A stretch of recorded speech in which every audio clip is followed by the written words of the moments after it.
Thank you for joining me for episode 30 of my lunch break. I hope you're all having a great day. And if you're new, welcome. And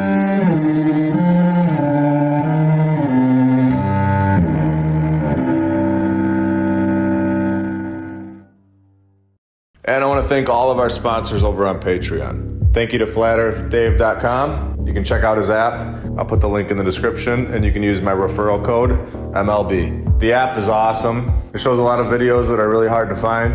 They've got them all in great playlists. He also has my lunch break on the homeschool section of the app, which is really cool. Thank you for that. Thank you to Maddie Kevs, Rebecca K, Michael Hastings, Jason Brunson, Don Gaston, and Victor Perez. You guys are all awesome and helping this channel out a lot. And for $19.99 a month, you can also be a sponsor of this channel. I'll put that link right in the description below.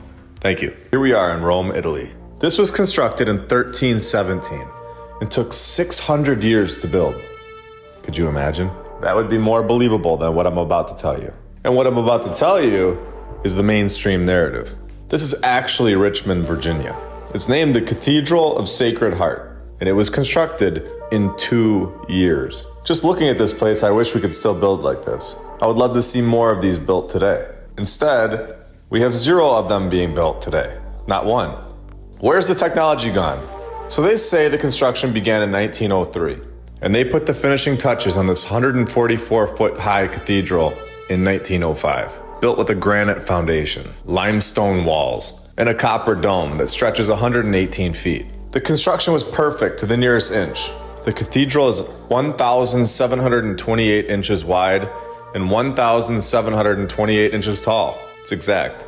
Absolutely incredible stuff. And I'm so glad we are given the name of this fireproof tile designer, Mr. Raphael. I'm glad we won't be having any fires in this building, thanks to this guy. If we take a look inside, this is just your normal, standard 1900s building.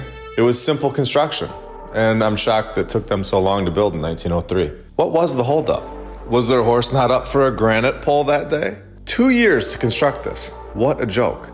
Now here they were clearly destroying the original. It was even better than what we see today, if you can imagine that. In the beginning, it had marble altar rails, but those were destroyed because who needs marble altar rails? If my house came with marble rails, you know I'd be marching over to the model home that very day. And if they didn't get it out of my house, I would be forced to get my hammer out. It's just unacceptable. So far, this story is insane. 2 years to construct this place in 1903, before any sort of shipping trucks were available. A nice in-depth story about how these huge granite blocks were transported here would be really helpful, but no. We are not told that information, of course. And they are back to saying that architects are also builders, which they are not. Here we are told Joseph Maguire is the guy who draws this place up on a piece of paper. And he did such a great job drawing it on that paper that it just appeared here in 1905. Something had to have happened in 1904 and 1903 though, right? How many men were hired to do this job? Or was it just Mr. Maguire alone building this himself?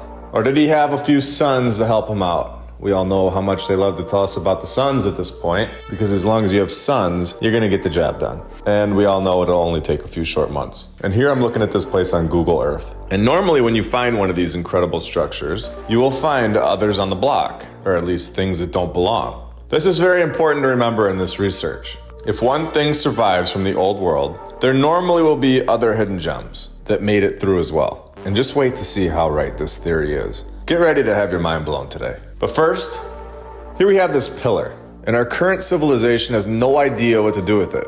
So what do we do?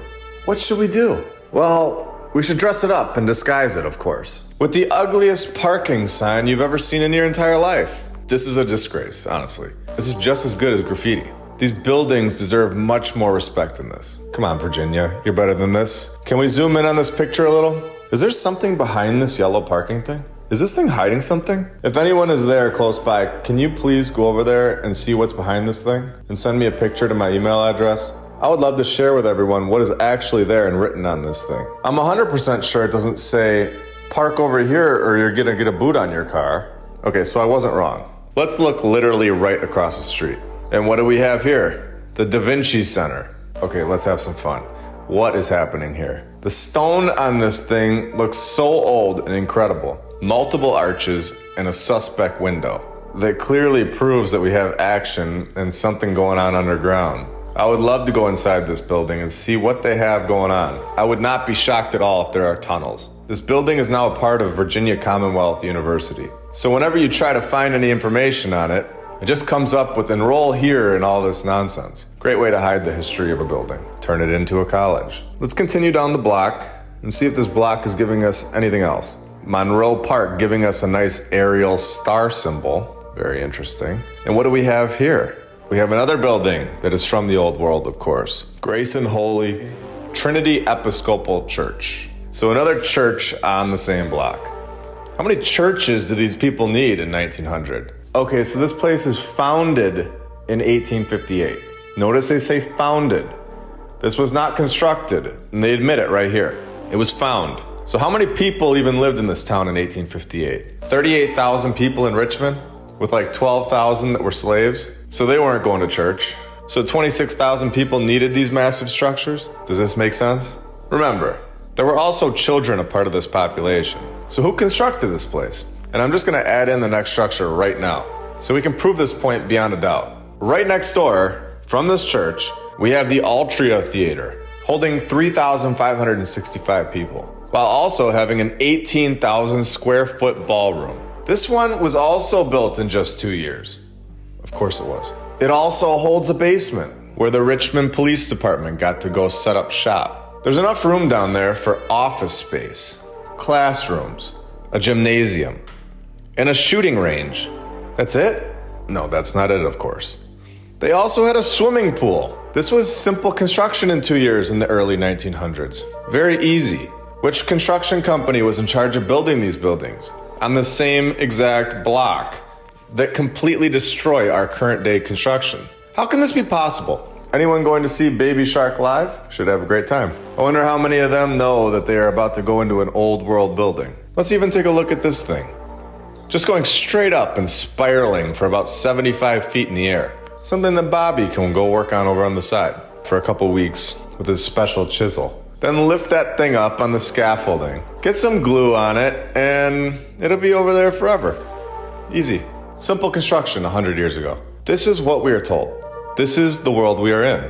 We are being lied to at every turn, in my opinion, and given these crazy stories.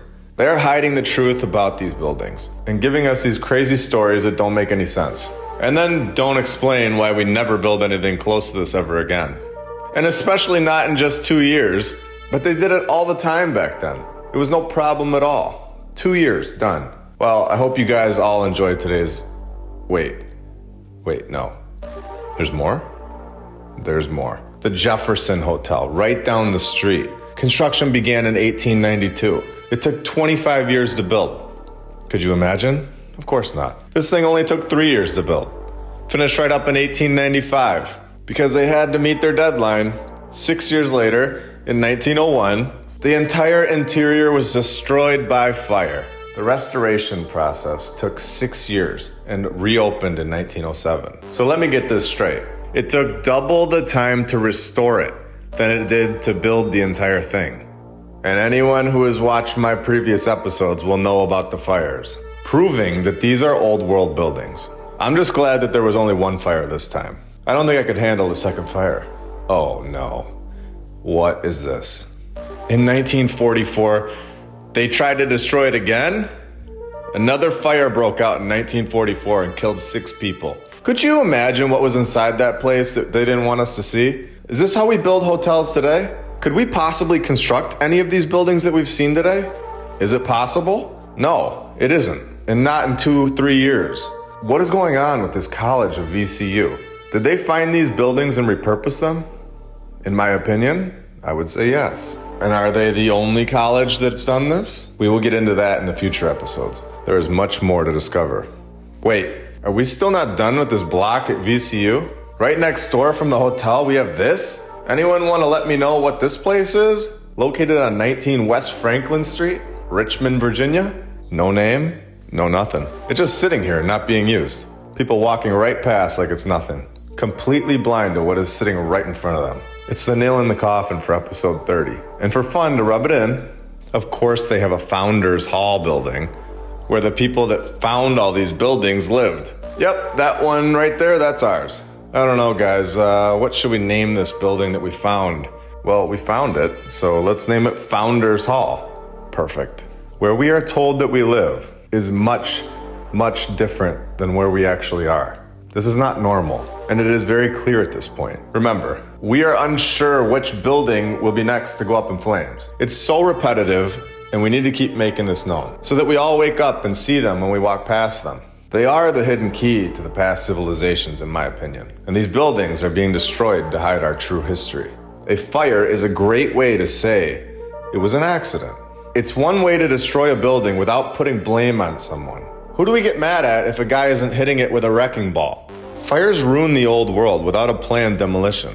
And don't forget that the owner surely gets their money back through insurance claims instead of paying for a demolition process. And I don't feel like ending this episode yet, so thank you for this comment and letting me know about the Hungarian Parliament building. Construction for this massive project began in 1885.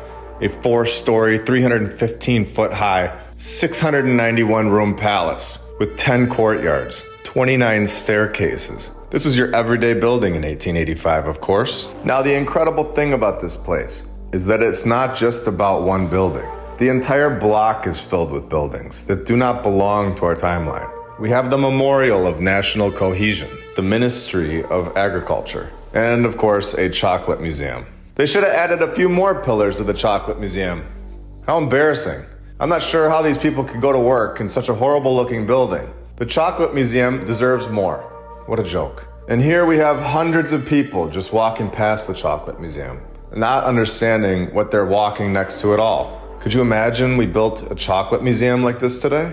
I think people would come from all over the world to see the construction process. All right, back to this Parliament building. It's massive. They say that 100,000 people were involved in its construction. They used 40 million bricks and 500,000 precious stones and 88 pounds of gold were used. Remember, as long as they say they had the money and the manpower, it could be your average Joe or prisoner, like we've shown before. Doesn't matter who it is. They will bring the architect's drawing to life in no time, every time. They will be fully trusted with the 88 pounds of gold, and any one of those 100,000 people could get the job done. Just call them over here, pick it out of a hat. The project will be completed perfectly. 8 years after the construction began, it was done. In 1904, of course. This sentence right here proves to me that this building doesn't belong to our timeline. Today, the government uses only a small portion of the building. Of course they do. They found and repurposed this building, in my opinion. They don't need the whole thing because it wasn't built for this purpose. Whoever built this building needed the whole thing. They needed all 691 rooms. They needed all the courtyards. And they needed the chocolate factory building as well. The whole area was of importance. It wasn't just barely used. And we all fully understand this now. The trick is done. We did not construct this building in 8 years in the 1800s, along with the rest of the town. And we only need a small portion of it today, in 2023. Something incredible happened here in this area. And I'm just gonna take you guys all around this area on Google Earth here for a little bit and show you that this used to be an incredible empire, in my opinion. The buildings are all so perfectly laid out. The buildings are all repurposed and turned into random things. This one is the Americana Public Library. And it just so happens to be right next to all of this. After everything I've seen on this subject, I have seen some incredible structures. We all have. But this town right here might be the most impressive one I've ever seen. This was not built to be a library. Who builds a random library like this? Do any of our towns have any plans to draw up one of these and get the job done in a couple years? No. Are we even close to constructing anything like this? No, we're not.